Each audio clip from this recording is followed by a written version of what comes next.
Hello,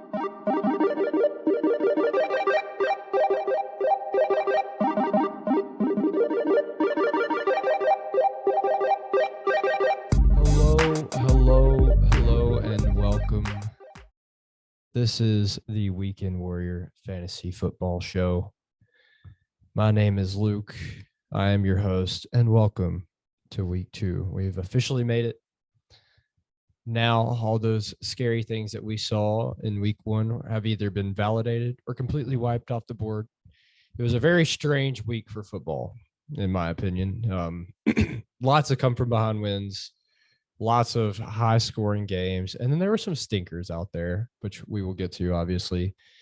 But this is the week where you start to kind of get an inkling of what a team is really going to be. And that is football and fantasy wise. We start to kind of flush out who's going to be the good teams in the league and who's going to be the tough teams, I'd say. Nobody wants to start out a season 0-2. And this is the time where you have to start making a few adjustments, but still early on in the season. So I know a lot of the same players didn't have the same massive performances, but this is the week where you can kind of hone in on who's going to be your everydays, I would say. So without any more introduction, let's go ahead and get into the slate of games. I'm going to share my screen here, and we can kind of get on with it. So starting with the Thursday night game that a lot of people were looking forward to this week, or this past week, I should say, is the Chargers at Chiefs game. Chiefs come away with the 27-24. This is just a great game. 2 high-scoring offenses, and 2 of the premier quarterbacks in the league right now with Justin Herbert and Pat Mahomes. Honestly, it wasn't quite as clean as I thought it would be. The Chiefs did not look that great in the first half. But you can never count Pat Mahomes out. You really can't. He is a premier name in this league for a reason. We've seen what he can do with a chip on his shoulder and coming from behind is kind of the name of his game. But the cool thing about this game for me was Justin Herbert is just, despite the loss, showing what he can do in this league. I mean, coming back in with whatever kind of rib problem it looked like he was having out there. And being able to throw that touchdown pass is pretty awesome. That's gonna kind of resonate in Chargers fans' heads for many years to come here. But didn't come out with a win. Kind of hurt me on a couple of predictions, because I think the Chargers beat the Chiefs in Kansas City last year. But it was a good game though. It was a good game. Next is my Steelers lost at Heinz Field to the Patriots 17-14. Boy, if this didn't feel like any Patriots beating the Steelers game that I've seen in my lifetime. Just not great offenses, and then just stellar pretty solid defenses. Seemed like we just didn't want to get beat by the deep ball. And honestly, both offenses. Neither one was very good. Trubisky, I must have seen him throw 1,000 3-yard dump off passes. Didn't matter if it was 3rd and 21, 1st and 10. That was what he was going to do. And obviously,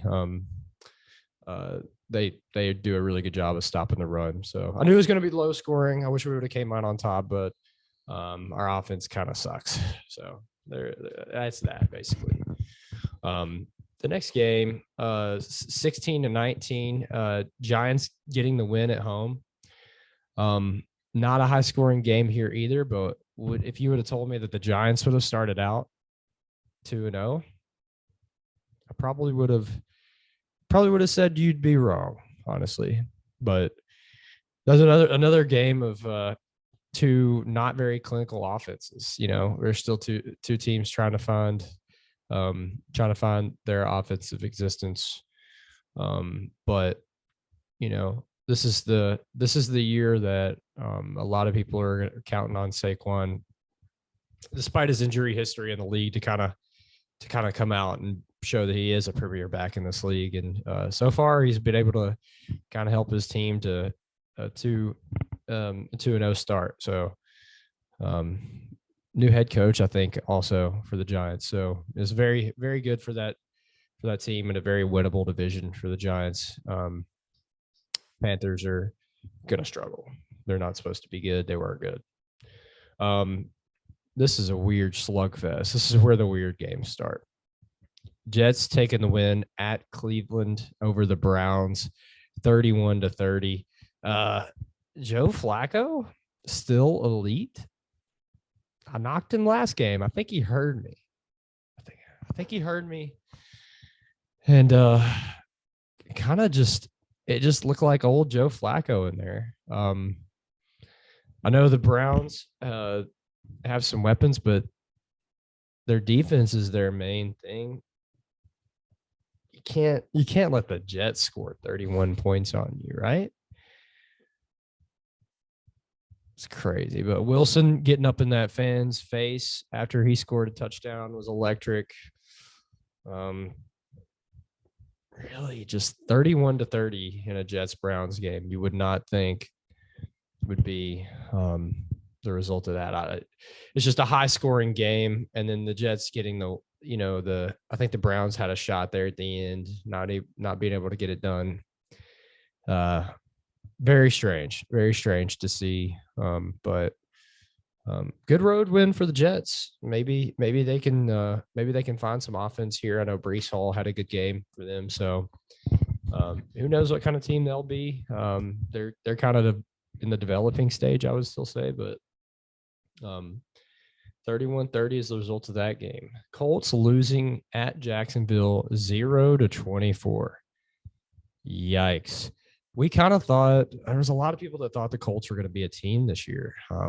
Matt Ryan is obviously a very experienced quarterback, but I was knocking Matt Ryan. I was dragging his name through the mud today at work because I just thought he looked awful. He just did not. Specifically, it was his pass. It was just his arm. It didn't look like he floated a few balls up there that I was just like, dude, that ain't it. There was a lot of back foot throws. I mean, I think he was picked 4 or 5 times in that game. It was just ugly, very ugly. And then, but the Jaguars, on the other hand, 2 very different stages of quarterback career there. Trevor Lawrence, obviously a very young guy, all kinds of talent. Just played for a bad team. I think has been the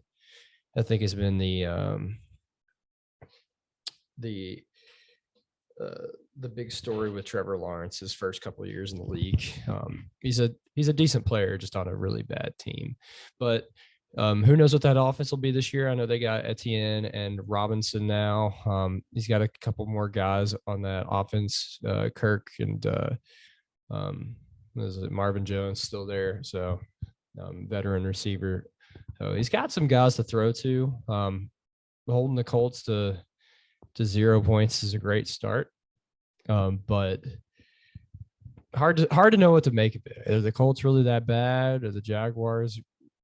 They should be decent defensively, but you don't want to take away too much from that game, I don't think. Probably the game of the week here. Dolphins at Ravens. This is a wild one. Well, there's a couple.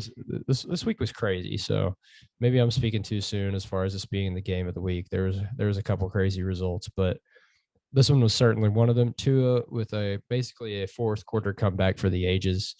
I don't remember how much the Ravens were up at the half, but it didn't really feel like it was competitive. Credit to Tua. I mean, he didn't let it affect him. I will say that there were 2 very badly blown coverages against a very tough man in the NFL to cover, that being Tyreek Hill. Just 2 home run balls over the top, like maybe 30, 40, could have been 40, 50 plus yarders, just touchdowns straight over the top. brought them back into the game in a quick fashion. I think, like I said, I think it was all in the fourth quarter, basically, that they came back and won. That might even be worth diving into for a second here. Yeah, 28 points in the fourth quarter. You do have some question marks for the lack of offense in the second half, but honestly, it looked like two young up and coming quarterbacks just getting it done. Very wild comeback win for Tua and the Dolphins, but they move up, I think, to 2-0. I think, yeah, they're 2-0, right? Pretty sure they're 2-0. Yeah. So we'll see what B-Flow has that team doing. It's early in the year, but they're looking good right now. Very, very dynamic offense. So 42-38 is the results of that one. You move on to Bucs Saints. Tom Brady had a story in the back of his mind, and that was how the Saints kind of have had Brady's number, but not this week. I wouldn't say their offense is completely up and running yet. I'd say they're still trying to figure some things out. Obviously, you had the big fight in this game. Mike Evans being, I think the news is that he's been suspended. I don't know for how many games, but I feel like him and Lattimore always scrap. But obviously, he did like the blindside hit, and then a big brawl broke out. But this is a game that hasn't gone the Bucs' way in the last couple of years, but they take it at New Orleans this time. Jameis Winston looked horrible, which I guess isn't that uncommon. He just slings it, dude. Like he just lets it go, and the result is the result. But I think that's kind of how they've decided to run their team. They're giving the ball to Jameis, make it happen for him. Didn't do it in this game, 20-10. The next game is Commanders at Lions.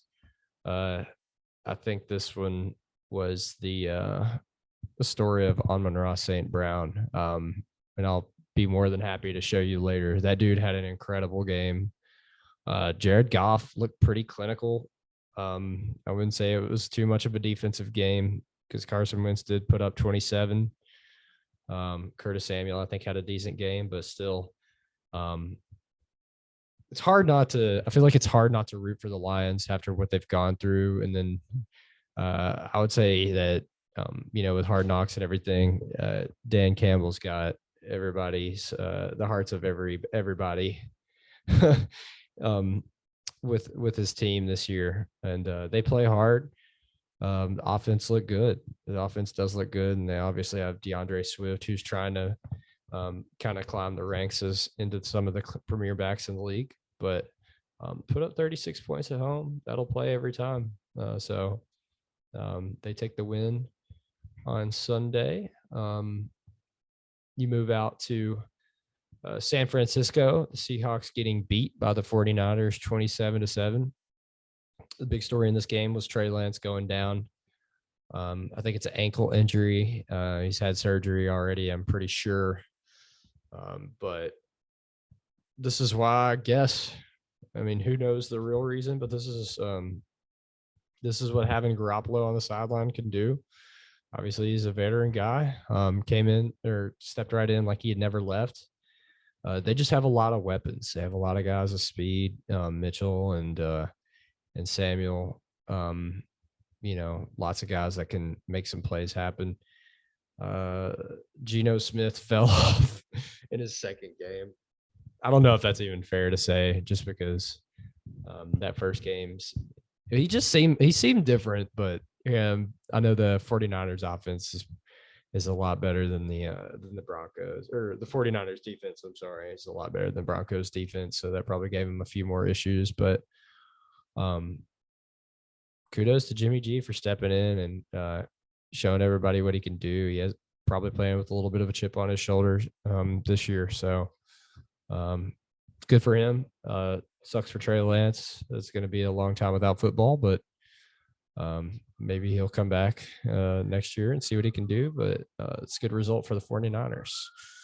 Rams taking the home game against the Falcons. Not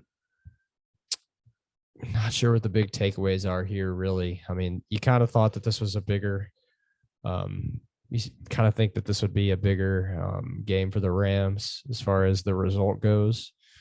Falcons are still probably not set on their offense yet. I know they have Mariota stepping in, who's honestly not looked as bad as I thought. But the Falcons have plenty of weapons too. Drake London being among the names, Cordarrelle Patterson, but I think they tried to mount a late game comeback, but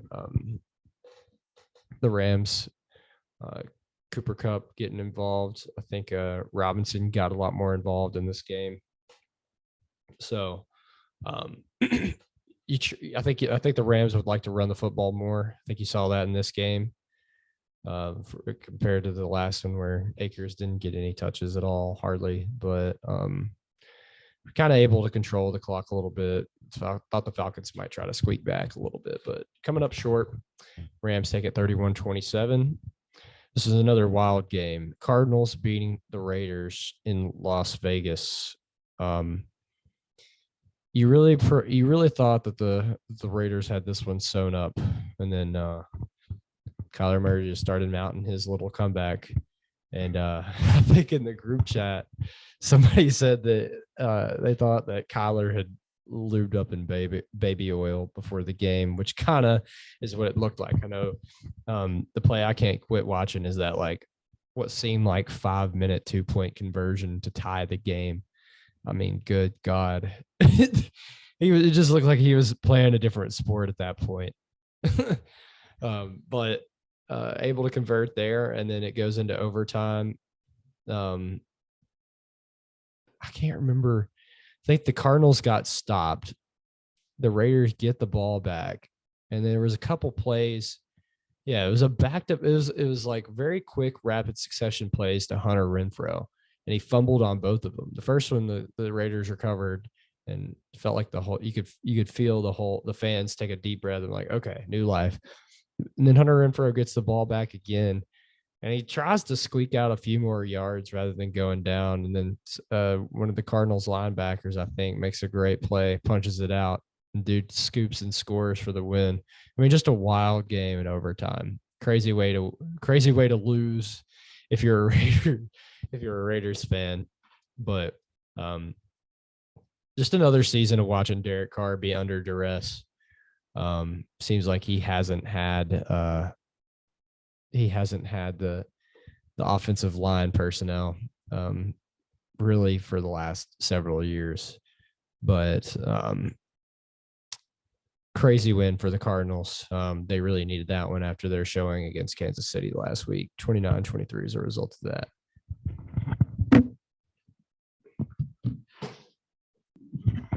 I could really just feel the lighting start to fade because it gets so dark now, but we'll keep moving right along. Next game is the Broncos versus the Texans. Broncos getting the win at home. I think all of Denver breathing a sigh of relief after for not opening up 0-2. I swear it still looks like a pretty tough ask from the head coach right now for the Broncos. I mean, this should have been Broncos are kind of expected to be a way better team than what they've showed so far recently. Only squeaking out a 9-16 win over the Texans, who should, everybody kind of expected to be bottom tier and have been. It's probably a little concerning. And Russell Wilson doesn't look like his old self yet. It's a new team, new head coach, new coordinator, whatever, but not a great game, really. Still sloppy from both teams. And then I think General Mills, not very great in the red zone, but not really to be unexpected or anything like that. But ugly win for the Broncos, 16-9. A little bit of a surprising one. Bengals losing to the Cowboys 17-20 in Dallas. I can tell you not a lot of people from my workplace predicted this result. They were banking on a Joey B comeback game and didn't get it here. I know Cooper Rush, which seems like it just sounds like a high school football movie quarterback name. Good for him. Able to get the win at home against the former Super Bowl appearances, being the Bengals. Burrow still doesn't really look like himself yet. He is under a lot of duress. I think there's like a stat where he's been sacked easily the most times in the last 2 years, since dating back to like, I don't know, 2021 or something. I don't know. But I believe it. I'm watching this game, kind of Micah Parsons doing basically whatever he wanted against that ugly Bengals O-line. But even so, you talk about all that. Even so, they had a chance to put a stop together at the end. They got a late touchdown, 2-point conversion to tie it up, and still not able to get the win. But credit to the Cowboys for fighting, even though with Dak being out, and getting the win at home. Let's go to the next game. Packers getting the win over the Bears, 27-10. Aaron Rodgers owns that team for whatever reason. I know the first game is kind of tough to tell who was going to be what, in that Bears 49ers game last week, just because of the weather there. But this seemed way more clinical offensively for the Packers. There's a lot of questions coming in about who is going to be getting the ball. Seems like they kind of had the run game going. Seems like both teams ran the ball well. But it came down to just those key plays, and the Packers had them this time. They finally got Lazard back, so I think that kind of opened things up for him a little bit with the run game. But probably a predictable result, especially at Lambeau, that Aaron's able to get it done against a rival team that he's been very good against, and getting a pretty substantial win over them was good for their season. 27-10. Just kind of showing it's very interesting to think about like the NFC and who's going to be the big teams. I know the Packers are usually one of those names up there, but it seems like the AFC is so heavily stacked this year with good teams that it's hard to predict who's going to come out of it. Come out of the NFC and be a big team. But let's move on to the Monday night games, which was the first one, Titans at Bills. Bills just mopping the floor with the Titans. They made Tannehill look silly. Really, I mean, I think he threw 3 or 4 picks in this game, and I think they even put in the rookie quarterback.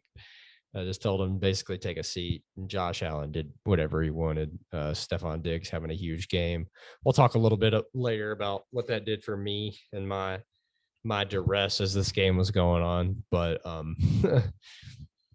them being able to pick up a 41-7. I mean, a lot of people predicting the Bills to be a great team this year, and they've started out like it being 2 pretty decent teams, especially with their reputation from last year. But I can kind of see the Titans missing AJ Brown right about now. I mean, they're counting on a lot from guys that they haven't before, and it's not so far offensively. It's not working out.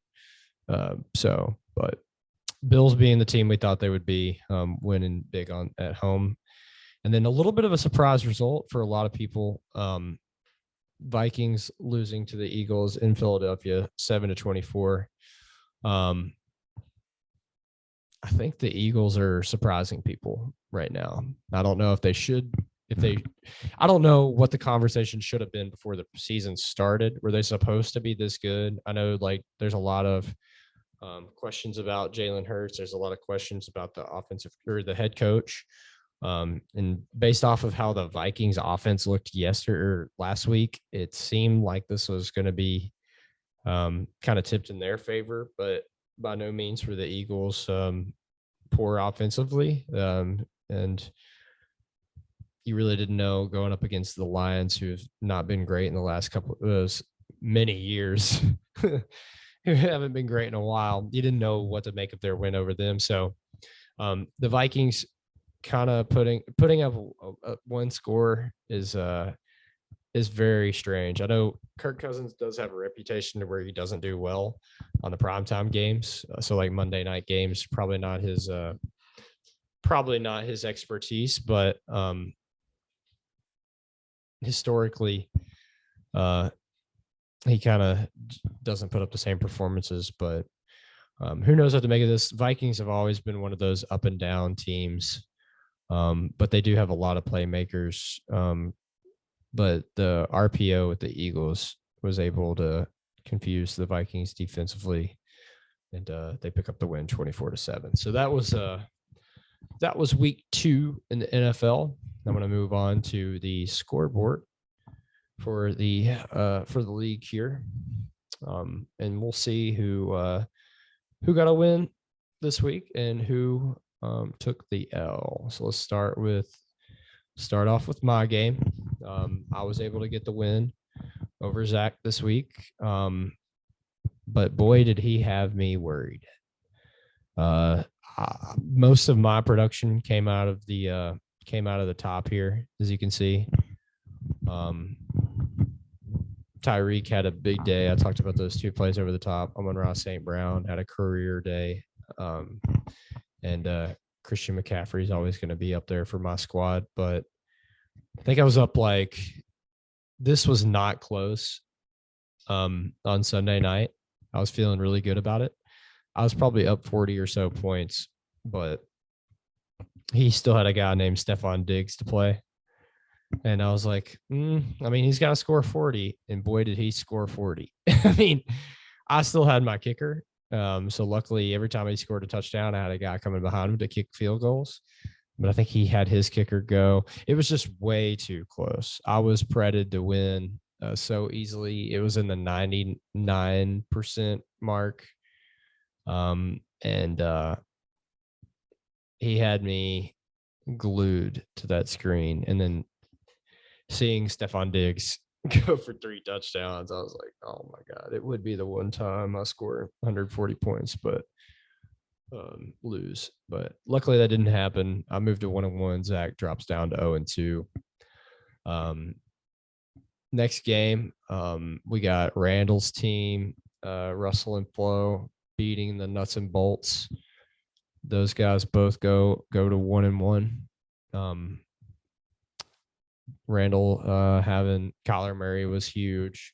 Waddle in that very potent Miami offense. And then Mark Andrews. Kind of a weird dynamic where you're facing the dude. You got the quarterback, but you got his premier target going against you. So that can be a little conflicting. But big points from Lamar here. Didn't look like the second 2 guys had outstanding nights. So that was the downfall there. But I think both those guys will be fine going throughout the year. They have good teams. We got a 2-0 guy. We got a 2-0 guy here. Jordan's team taking on Jake's team. Derrick Henry's ponytail moving up to 2-0. He's got another nice win.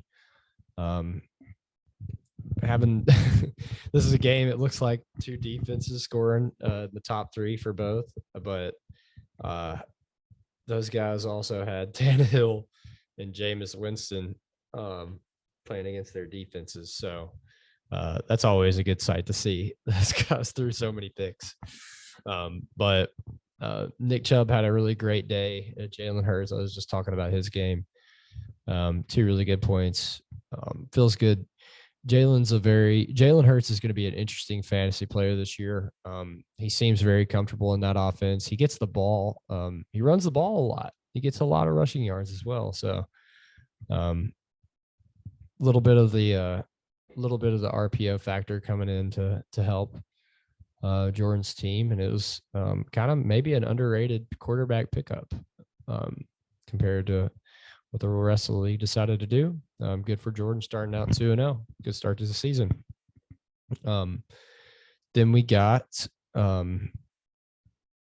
Andrew picking up the win this week over Tanner. Tanner's team kind of had a rough week, I would say. Cooper Kupp, Josh Allen. I mean, that is a mean combo right there. Quarterback and wide receiver combo to have. And they're going to consistently score really high. And good win for Andrew. Kind of a lower scoring game in the league this week, but somebody's got to win, somebody's got to lose. Andrew moved up to 2-0. Really good start to his season. Will be having Cooper Kupp and Josh Allen is a really good start to any year. So his team ought to be just fine going forward. And then we have a weird one with the highest scorer and the lowest scorer. Congrats to Austin. Big bounce back day for him. He goes up to 1-1 there. Tua having 4+ touchdowns. Aaron Jones running all over the Bears, and then Christian Kirk is a really good sight to see for him. I'm sure being the premier receiver on Jacksonville, getting it done. What happened here, Mac?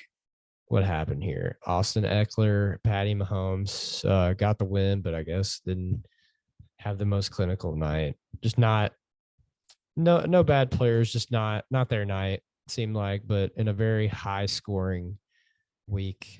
He only comes away with 87 points. It's a lot of question marks.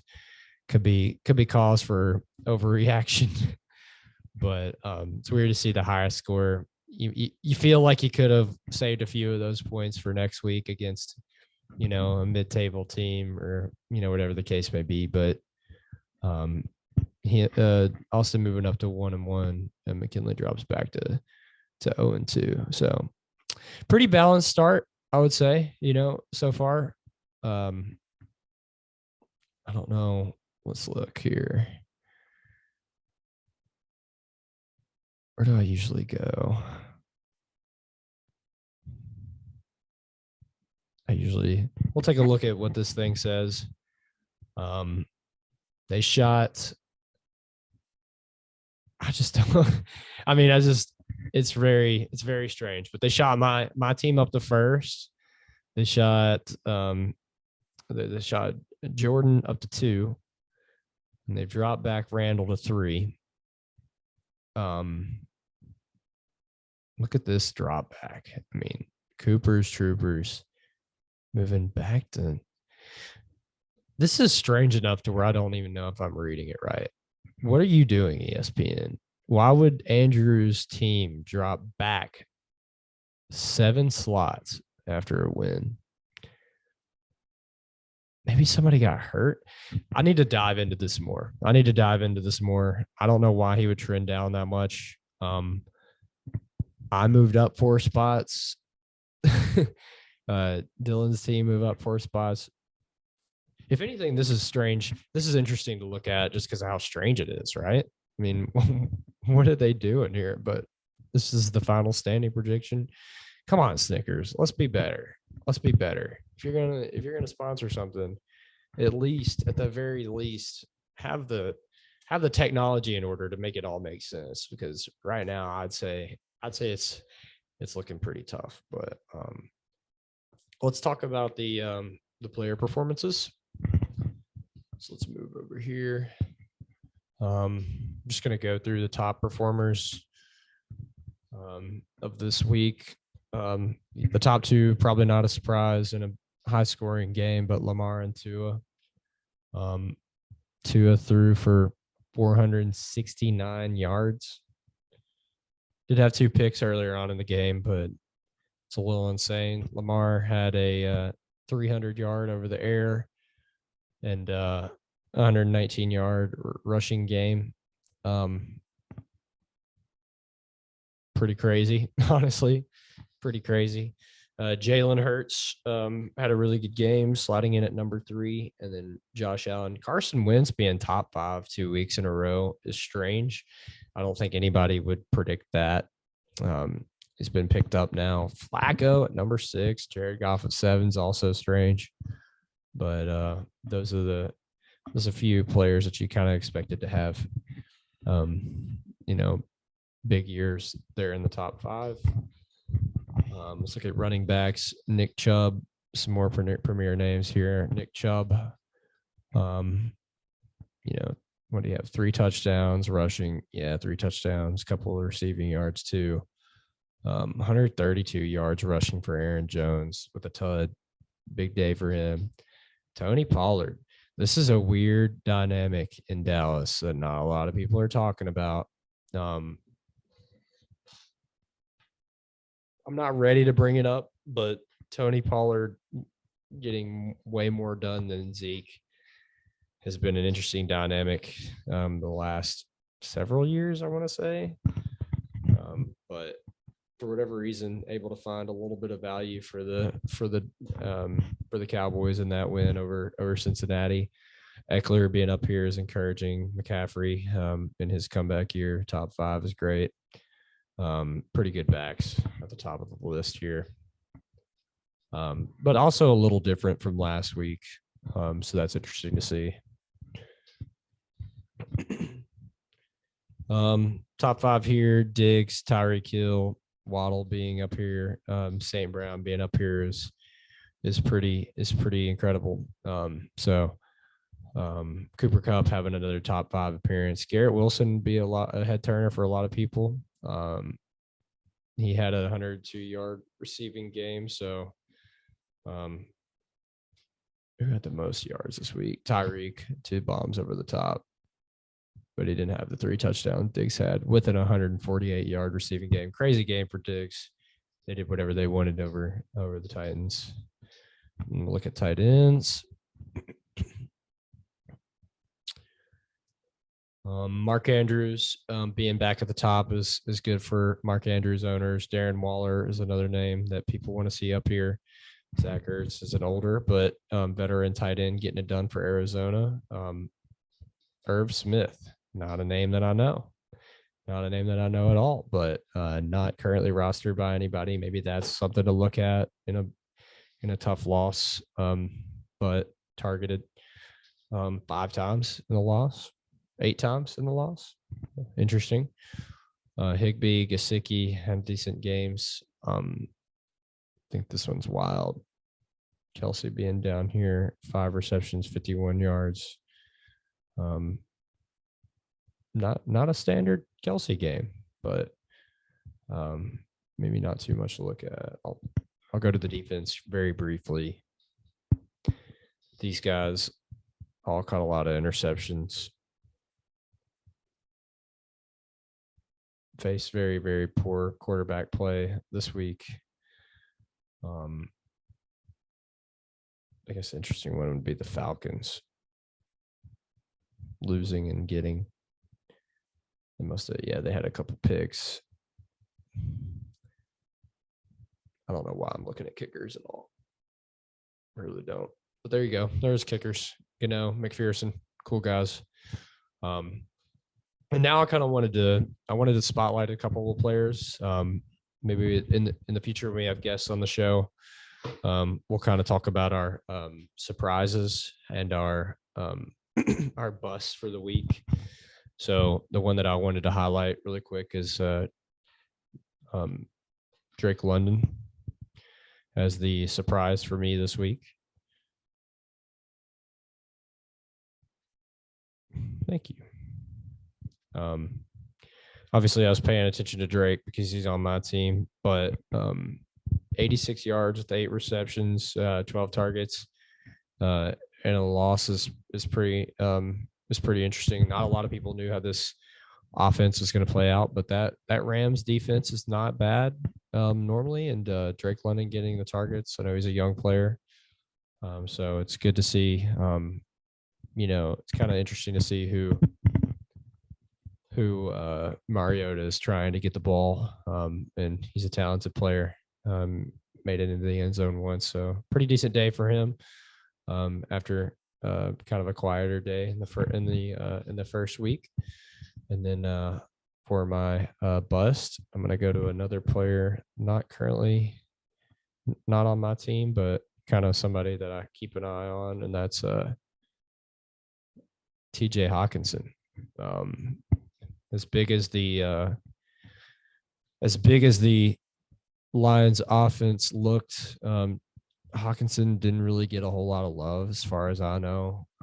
He didn't have an injury or anything, but he was targeted 7 times, but only 3 receptions. Just not a lot of synergy with Goff right now. I think he had a decent year last year, but for whatever reason, off to a slow start this year with Goff. I think his first game wasn't great either. Yeah, same amount of targets, 36 yards. I mean, just mediocre performances so far from him. No touchdowns. So, kind of a top at least 10 drafted tight end in the league, but you're 10 teams, but usually would go at least top 5, I would say.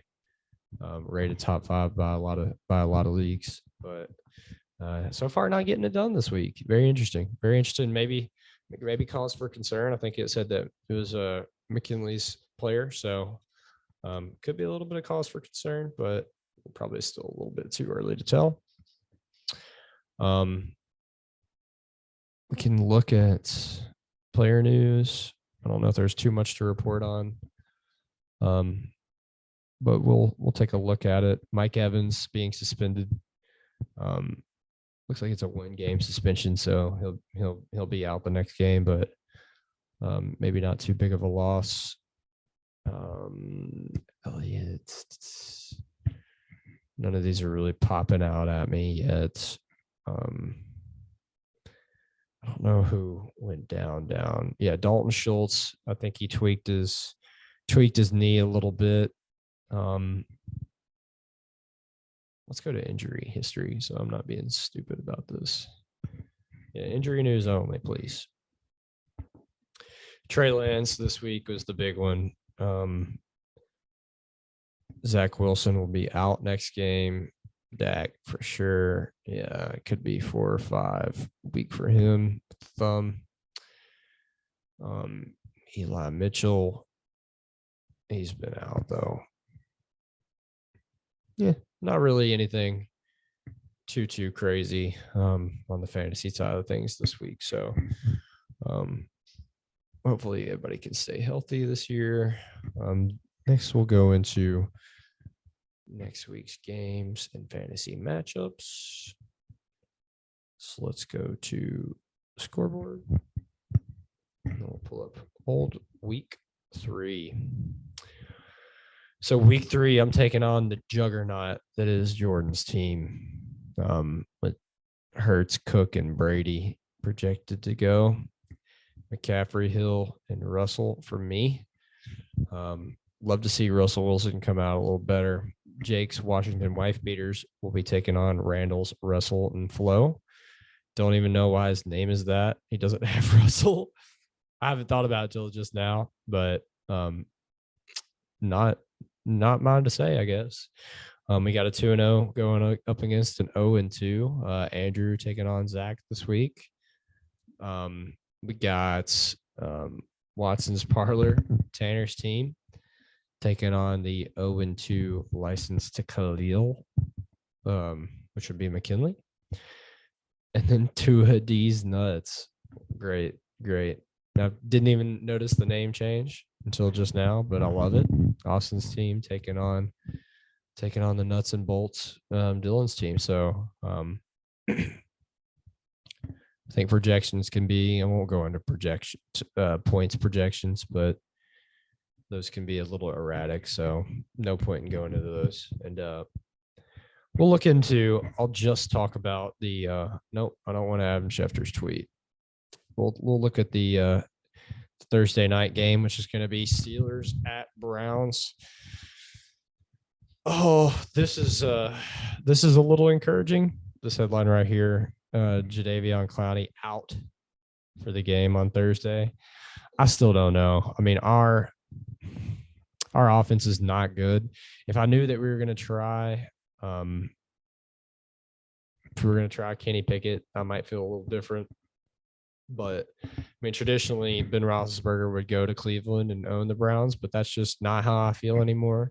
Brissett looks like he's a decent guy down there. The Browns defense is still good, but our defense isn't bad at all either. But no TJ Watt. Najee hasn't looked quite as sharp this year, battling some injuries. So if I was a betting man and I knew the spread, which I'm not, I would bet against my team here. But we're traditionally really good against the Browns, so I don't know what to make of it. But our offense has been one of the worst in the league so far this year. So it's tough. It's going to be a tough game. It'll be the Steelers back in the spotlight without Ben Roethlisberger for the first time since I've been alive. So it'll be interesting to watch, but not much more to talk about. Good luck to everybody in fantasy this week, and we will see you on next week's show. Thank you very much.